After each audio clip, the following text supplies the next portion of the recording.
একজন ভাই মুসলমান হতে চায়, তার আগের নাম ছিল সানিরাজ। জেনে বুঝে স্বেচ্ছায় কালিমা পড়ে আজকে মুসলমান হতে চাও? আজকে থেকে সানিরাজের নাম হচ্ছে আব্দুল্লাহ।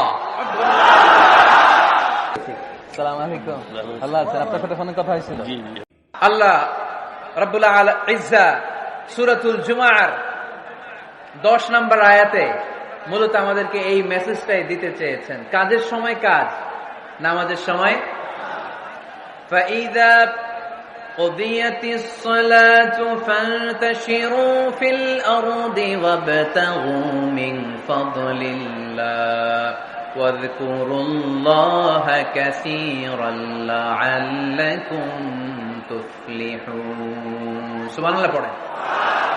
আল্লাহ বললেন, যখন তোমাদের নামাজ শেষ হয়ে যায়, ফাইদা কুদিয়াতিস সালাতু, যখন সালাত শেষ হয়ে যায়, ফান্তাশিরু ফিল আরদি, জমিনে ছড়িয়ে পড়ো, ওয়াবতাগু মিন ফাদলিল্লাহ, আল্লাহর দেয়া ফজল তালাশ করো, রিজিক তালাশ করো, ওয়াযকুরুল্লাহা কাসীরান, আল্লাহর জিকির বেশি বেশি করো, লাআল্লাকুম তুফলিহুন, তোমাদেরকে সফল বানায়া দিবে কে?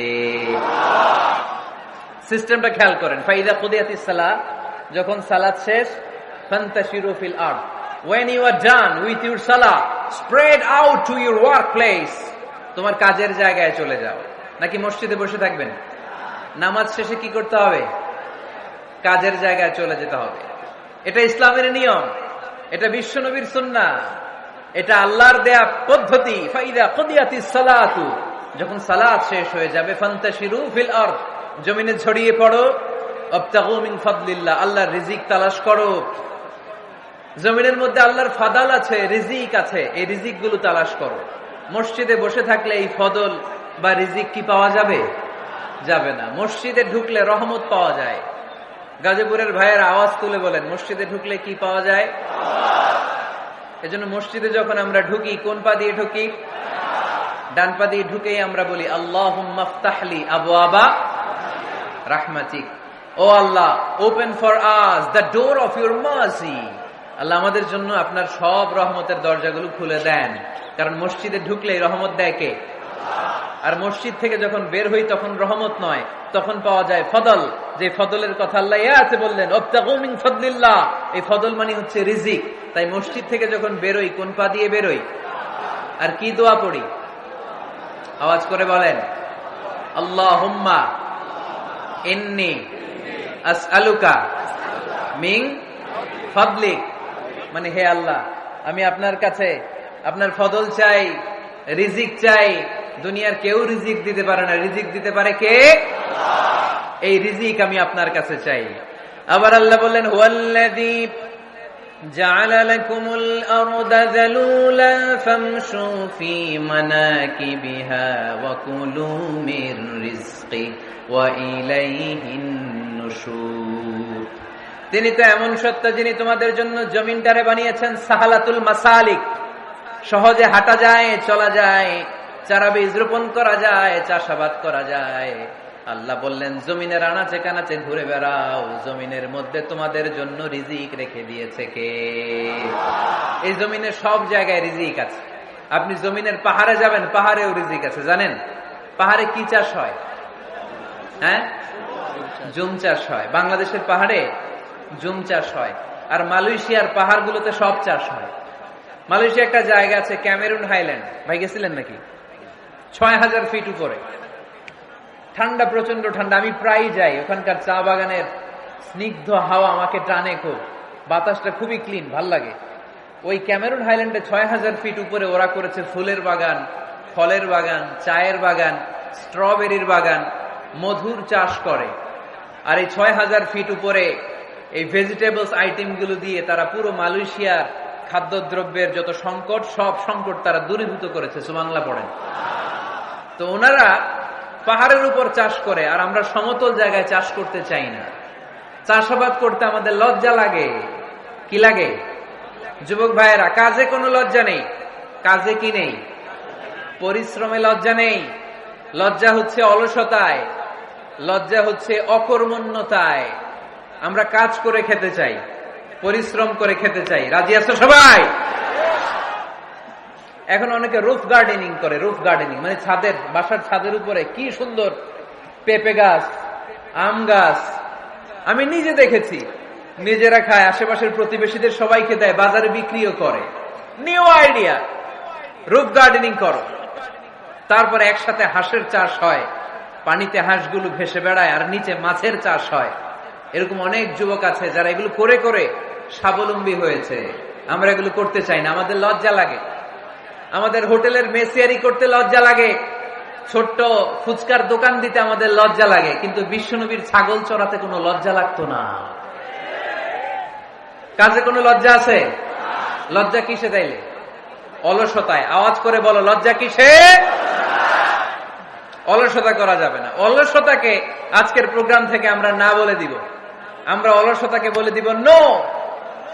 অলসতাকে আমরা কি বলবো? নো। আমরা অলস হতে চাই না, আমরা খেতে খেতে চাই, ঘাম ঝরাতে চাই। পরিশ্রমের ঘামের লোনা পানিতে জন্ম নেয় সফলতার বীজ। আমরা সফল হতে চাই, ঠিক কিনা? এজন্য অলসতা করা যাবে না, কাজ করতে হবে। আল্লাহ রাসূল সাল্লাল্লাহু আলাইহি ওয়াসাল্লাম এবং সাহাবারা আমাদেরকে কাজের প্রতি উৎসাহিত করেছেন। সাইয়েদনা ওমর ফারুক রাদিয়াল্লাহু তাআলা আনহু, নাম শুনেছেন? কত নাম্বার খলিফা? সবাই বলেন। 1 নাম্বার খলিফার নাম কি? 2 নাম্বার খলিফার নাম? 3 নাম্বার? 4 নাম্বার? রিদওয়ানুল্লাহি তাআলা আলাইহিম আজমাইন। ওমর ফারুক সাধারণ কোন সাহাবী ছিলেন না, তিনি এমন সাহাবী ছিলেন, বিশ্বনবী সাল্লাল্লাহু আলাইহি ওয়াসাল্লাম বলেছেন, আমার পরে কোনো নবীও নাই, রাসূলও নাই, তবে আমার পরে যদি কেউ নবী হতো, আমার ওমর নবী হয়ে যেত। বিশ্বনবী বলছেন, লা নবিয়্যা বা'দি ওয়ালা রাসূলা, আমার পরে কোনো নবী নাই, রাসূল নাই। লাউ কানা বা'দি নাবিয়্যুন লাকানা উমর, তবে আমার পরে যদি নবী হওয়ার কোয়ালিটি আমার কোন সাহাবীর মধ্যে থেকে থাকে, আমার ওমরের মধ্যে সেই কোয়ালিটি আছে। প্রভু তুমি বলেছ রাসূল দেবে না, বলনি দেবে না ওমর, বলনি দেবে না হামজা তারি, খালিদ বিজয়ী সমর। প্রভু তুমি বলেছ রাসূল দেবে না, বলনি দেবে না ওমর, বলনি দেবে না হামজা তারি, খালিদ বিজয়ী সমর। প্রভু তুমি বলেছ রাসূল দেবে না। সুবহানাল্লাহ পড়েন। ওমর ফারুক রাদিয়াল্লাহু তাআলা আনহু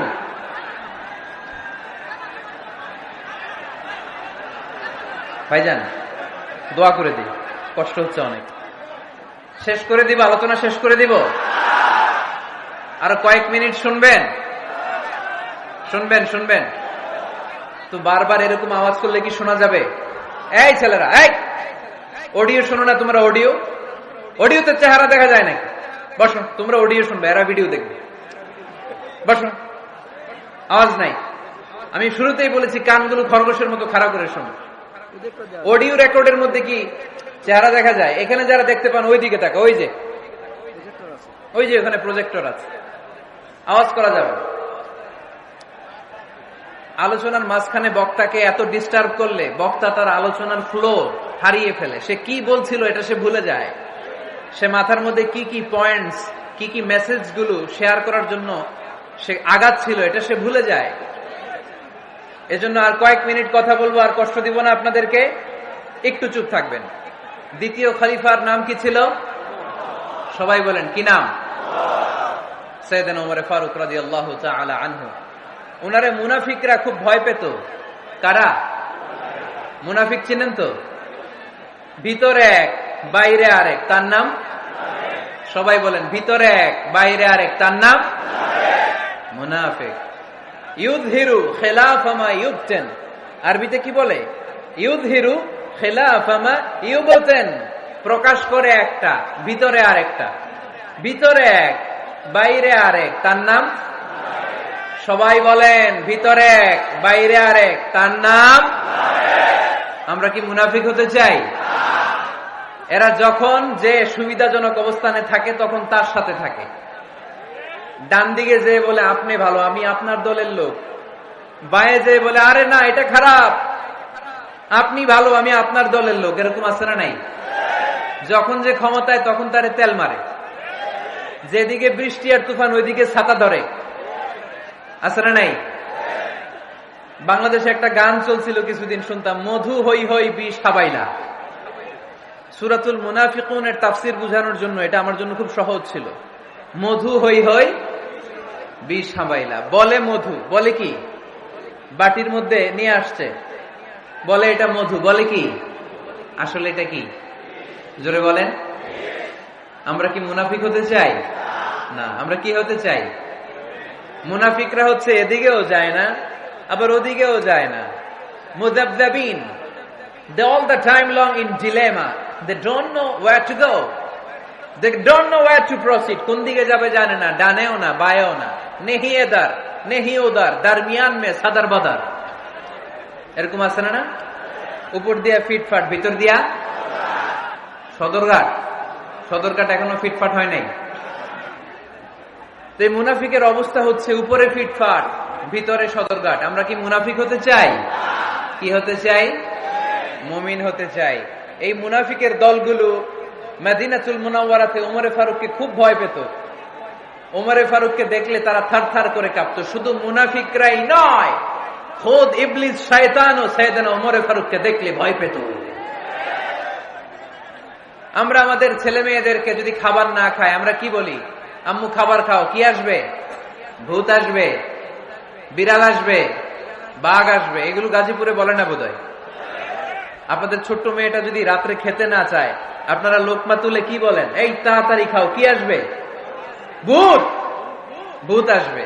তো মদিনার সমাজে মদিনার ছোট্ট কচিকাচা সোনারমণিরাও রাতে খেতে চাইতো না।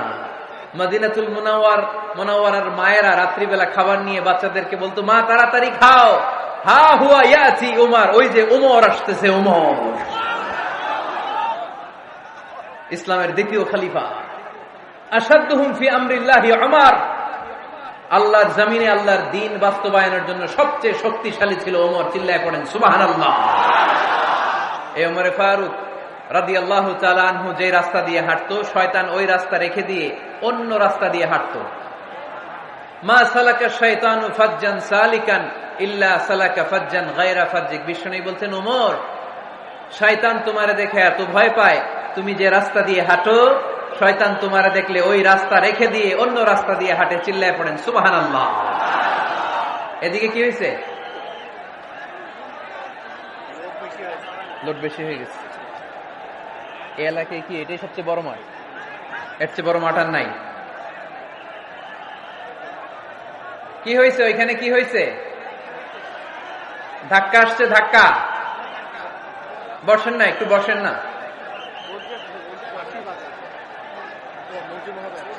মন্ত্রী মহোদয় আসছে? মন্ত্রী মহোদয় আসতেছে উনি? মাশাআল্লাহ। উনি তো কষ্ট হয়ে যাবে, তো আসবে কিভাবে? দেখি একটু জিকির করি, লা ইলাহা ইল্লাল্লাহ। সাইয়েদনা ওমর ফারুক মসজিদে নববীর ইমাম। এদিকে তাকান, আমার দিকে তাকান, আমার দিকে তাকান। উনি প্রত্যেক নামাজের ইমামতি করতে আসতেন মসজিদে নববীতে। জোহরের নামাজে ইমামতি করলেন। ইমামতি করে দেখলেন নামাজ শেষ, সবাই বের হয়ে চলে যায়। এটাই ইসলামের নিয়ম, ঠিক কিনা? ফাইদা কুদিয়াতিস সালাতু ফান্তাশিরু ফিল আরদ ওয়াবতাগু মিন ফাদলিল্লাহ। নামাজের সময় খায়া ফেলাইছি। নামাজের সময়, কাজের সময়, নামাজের সময়, কাজের সময়। ফাইদা কুদিয়াতিস সালাহ, যখন নামাজ শেষ হয়, ফান্তাশিরু ফিল আরদ, জমিনে ছড়িয়ে পড়ো। এটা ইসলামের আইন। তার মানে আল্লাহ বুঝাতে চাইলেন, নামাজের সময় মসজিদে চলে যাও। নামাজ যখন শেষ হয়ে যাবে, শিক্ষক চলে যাবে স্কুলে, কৃষক চলে যাবে ফসল খেতে, মেম্বার অব দ্য পার্লামেন্ট চলে যাবে সংসদ ভবনে, ব্যবসায়ীরা চলে যাবে শপিং মলে, ঠিক কিনা? কাজে চলে যাও। ওমরে ফারুক নামাজের ইমামতি করিয়ে নামাজ শেষ করলেন। সবাই চলে গেল। ইয়ামান দেশ থেকে আসা কিছু লোক গোল হয়ে বসে আছে। জিকির আজকার করে, ইবাদত করে, এরা যায় না। এরা কি করে না? যায় না। আসরের নামাজে সাইয়েদনা ওমর ফারুক রাদিয়াল্লাহু তাআলা আনহু নামাজের ইমামতি করলেন, নামাজ শেষ, সবাই চলে যায়, এরা যায় না। মাগরিবের নামাজের পরেও এরা যায় না। এশার সালাতের পরেও এরা যায় না। এশার পরে উনি ধরলেন, মা বালুকুম মা খাতবুকুম, হোয়াটস রং উইথ ইউ ম্যান, তোমাদের কি সমস্যা? জোহর, আসর, মাগরিব, এশা প্রত্যেক সালাতের পরে সবাই যার যার কাজে চলে যায়, তোমরা যে যাও না, বাড়ি কই? বলি ইয়ামান। তো বসে থাকো কেন? কি করো? কই জিকির করি। কি করি? কি করি? জিকির আজকার করি, তাসবিহ তাহলিল করি, ইবাদত করি। তো তোমরা যে যাও না, তোমাদের খাবার দেয় কে? খাবারের ব্যবস্থা হয় কোত্থেকে? তারা বলল, আমাদের জিকির দেখে, আমাদের বুজুর্গি দেখে আশেপাশের লোকেরা পাতিল ভরে খাবার নিয়ে আসে, ওই খাবার আমরা খাই। নাহনু আল মুতাওয়াক্কিলুনা আলাল্লাহ, আমরা আল্লাহর উপর তাওয়াক্কুল করে এখানে বসে থাকি। উমরে ফারুক বললেন, সর্বনাশ, তোমরা যদি মুতাওয়াক্কিলুনা আলাল্লাহ হও তাইলে কেমনে হবে? তোমরা তো মুতাওয়াক্কিলুনা আলাল্লাহ নাও, তোমরা হচ্ছে আল মুতাওয়াক্কিলুন বা'দুকুম আলা বা'দ, আল্লাহর উপর তাওয়াক্কুলকারী নয়। তোমরা যারা পাতিলের মধ্যে করে খাবার নিয়ে আসে তাদের উপর তাওয়াক্কুল করে বসে আসে, ঠিক কিনা? তোমাদের জিকিরও চলে, আবার মাথায় টেনশনও চলে, পাতিল কি ছোট আসবে না বড় আসবে, খাবারে আমার ভাগেরটা থাকবে কি থাকবে না, টেনশন আছে না নাই? কারণ অন্যের উপর নির্ভরশীল, নিজেরা রান্না করে নাই, নিজে তো বাজার করে নাই, নিজের তো অ্যারেঞ্জমেন্ট বলতে কিছু নাই, আরেকজন যা দিয়ে যাবে ওইটা খাবে। ওমরে ফারুক বুঝালেন, আরে বোকা, এটারে তাওয়াক্কুল বলে না। তোমার সাধ্যে যতটুকু আছে তার সবটুকুন করার পরে তুমি তাওয়াক্কুল করবে একজনের উপর, তিনি কে? এক সাহাবী বললেন, ইয়া রাসূলুল্লাহ, ইয়া হাবিবাল্লাহ সাল্লাল্লাহু আলাইহি ওয়াসাল্লাম, আমি অনেক দূর থেকে সফর করে এসেছি, এই যে আমার ওটের রশিটা, এটা ছেড়ে দিয়ে যদি আমি ঘুমিয়ে যাই, আল্লাহর উপর তাওয়াক্কুল করি, আমার ওটটা বসে থাকবে নাকি? বিষ্ণু বললেন, না, এটারে তাওয়াক্কুল বলে না। ওটের রশি রেখে দিয়ে ঘুমাইলে তোমার উট দৌড় দিবে। এ আকিলহা সুম্মা তাওয়াক্কাল আলাল্লাহ, ওটের রশিটা আগে দড়ি দিয়ে ভালো করে গাছের সাথে বাঁধো, তারপরে তাওয়াক্কুল করবে একজনের উপর, তিনি কে? আগে বাঁধতে হবে, তারপরে তাওয়াক্কুল, আগে কাজ করতে হবে, তারপরে তাওয়াক্কুল। এক লোক বড় হুজুরের কাছে দোয়া চাইছে, হুজুর আপনি দোয়া করবেন আল্লাহ যেন আমার একটা ছেলে সন্তান দেয়। কি দেয়? কথা বুঝে নাই বোধ হয়। কি দেয়? ছেলে সন্তান দেয়। তো হুজুর অনেক দোয়া করে দিয়েছে, বড় হুজুর, আল্লাহ তারে তুমি ছেলে সন্তান দিও। তো ছেলে সন্তান হয় নাই। তার পরের বছর এসে আবার হাজির, হুজুর একটু দোয়া করেন আমার জন্য আল্লাহ একটা ছেলে সন্তান দেয়। হুজুর আবার দোয়া করলেন, কিন্তু ছেলে আর হয় নাই। পরের বছর এসে আবার হাজির, হুজুর একটু দোয়া করেন। কি দোয়া করবো বাপ? বলে, হুজুর দোয়া করেন আল্লাহ যেন আমার একটা ছেলে সন্তান দেয়। হুজুর আবার দোয়া করলেন। এর পরের বছর এসে আবার হাজির, কয় হুজুর ছেলে সন্তান। হুজুরকে ঘটনা কি? ঘটনা কি? এর সন্তান হয় না কেন? বললো, বাবা তুমি কি বিয়ে করছো? কয় না। তো বেটা বিয়ে না করলে তো সন্তান হবে কোত্থেকে? আগে তো বিয়ের পর্বটা সার, তারপরে তাওয়াক্কুল করবি কার উপর? বিষ্ণু বললেন, তাগদু খেমাসান তারুহু বেতানান, পাখিগুলোর মতো যদি সকালবেলা তাওয়াক্কুল করে বের হয়ে যাও, প্রতিটা পাখি, আপনাদের গাজীপুর এলাকায় পাখির বাসা আছে নাকি? কি পাখি আছে? বাবুই পাখি, হ্যাঁ, কি পাখি? সব আছে। তো পাখিগুলো এই গাজীপুরের বিভিন্ন গাছপালার উপরে যে নিড বানিয়েছে বাসা, দেখবেন সকাল বেলায় এই পাখিগুলো আল্লাহর উপর তাওয়াক্কুল করে বের হয়ে যায়। এই পাখিগুলো জানে কোন জায়গায় ওর রিজিক আছে, রিজিকের ব্যবস্থা করলো কে? সারাদিন শেষে পাখিগুলো আবার ওদর পূর্তি করে পাখিগুলোর নিড়ে ফিরিয়ে দেয় কে? জানে না কোথায় খাবার আছে। আমাদের ফ্রিজ আছে, ফ্রিজ, ডিপ ফ্রিজ, 7 দিনের বাজার করে ডিপ ফ্রিজের মধ্যে খাবার রেখে দেই। পাখিদের ডিপ ফ্রিজ আছে নাকি? আমাদের টাকা বেশি ঘরের মধ্যে হয়ে গেলে ব্যাংকের মধ্যে অ্যাকাউন্টে ফেলে দিয়ে আসি। পাখিদের কোনো ব্যাংক অ্যাকাউন্ট আছে নাকি? তারুহু তাগদু খিমাসান তারুহু বিতানান, সকালবেলা পাখিগুলো কিচির মিচির আল্লাহর জিকির করে বের হয়ে যায়। বিকেল বেলা প্রতিটা পাখির পেটে খাবার দিয়ে আবার ফিরিয়ে দেয় কে? এটার নাম তাওয়াক্কুল। ওমরে ফারুক বললেন, তোমরা যা করছো এটা তাওয়াক্কুল নয়, নামাজের পরে বের হয়ে যাবা, আল্লাহর জমিন যে আবাদ করবা, কৃষি কাজ করবা, ব্যবসা করবা, বাণিজ্য করবা, চাকরি করবা, আবার নামাজের সময় ঘরে আসবা। এর মাধ্যমে তোমার ঘরে যে হালাল রিজিকের ব্যবস্থা আল্লাহ করে দিবে, এটার নাম হলো তাওয়াক্কুল। পড়েন সুবহানাল্লাহ। গোটা জমিনটা আমাদের, গোটা জমিন আমাদের জন্য আল্লাহ দিয়েছেন। যেখানে যাবেন রিজিকের ব্যবস্থা আছে না নাই? আপনাদেরকে শোনাইছি না যে বাংলাদেশের পাহাড়ে কি চাষ হয়? ওখানে জুম রেখেছে আল্লাহ। মালয়েশিয়ার ক্যামেরুন হাইল্যান্ডে আল্লাহ ফলের বাগান,